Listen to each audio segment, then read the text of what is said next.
Hello anh em, chào tất cả anh em quay trở lại với kênh của mình. Mình là Nam đây. Nam sẽ bắn tự chiến nữa. Mèo vô bay. Ăn thịt cá mình nha.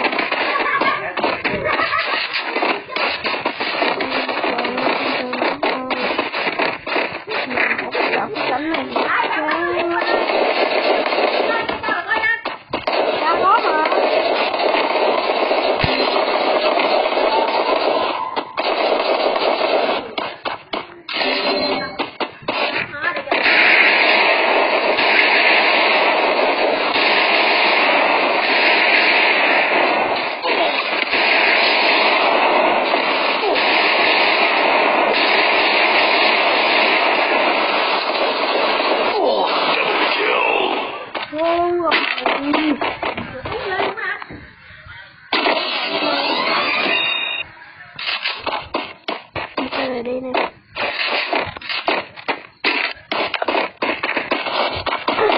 Mình đi khác ở đây một con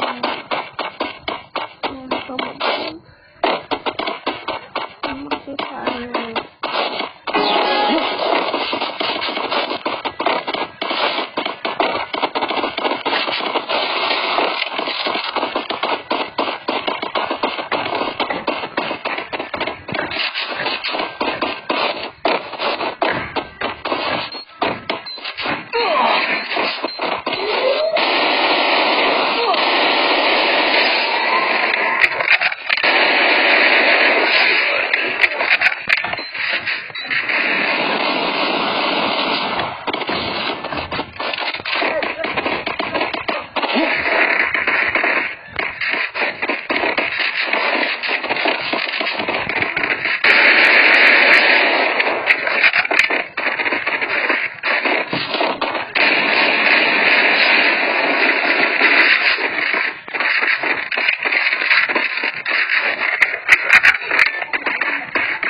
phải trời.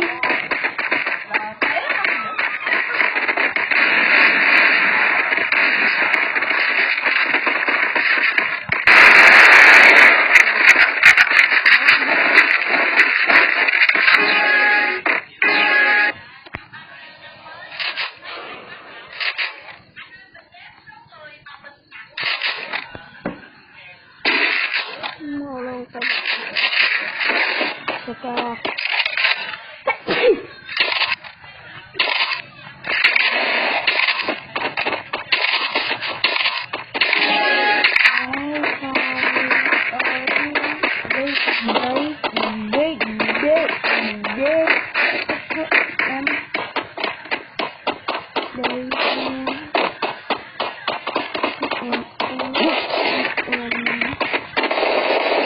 Bò mình ra nổi lên sống.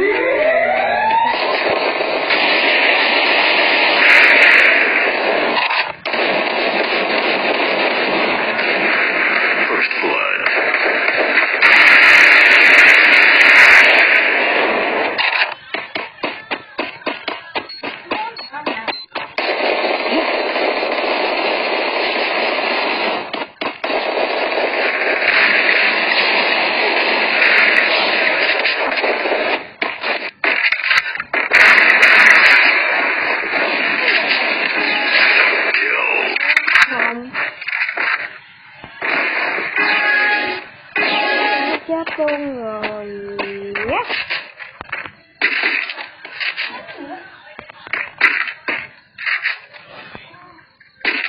Đăng YouTube mà hai người kỳ quá. 5 trái bông keo, 2 trái bom luôn.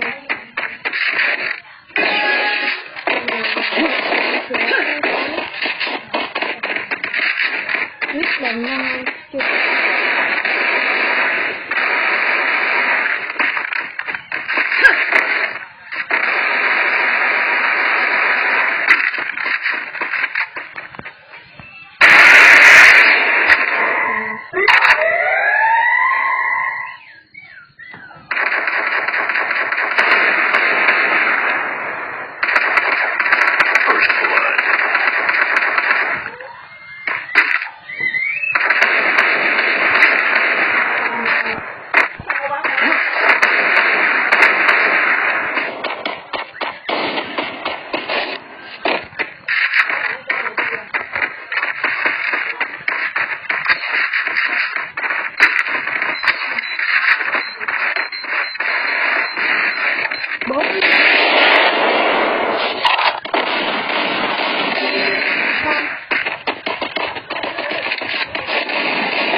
Hà bự luôn. Để ở ngoài lấy. Định sẽ thắng 17 trái bóng keo luôn anh em. Mày bự luôn. Trời con. Chết rồi mày bự đó.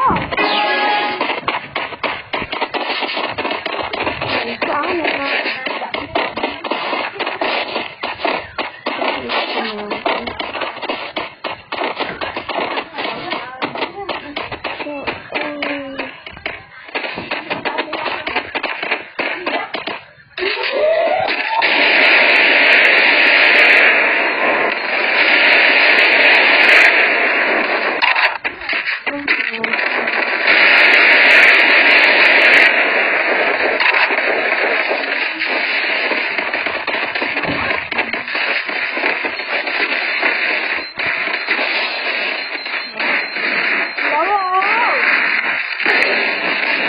Xong.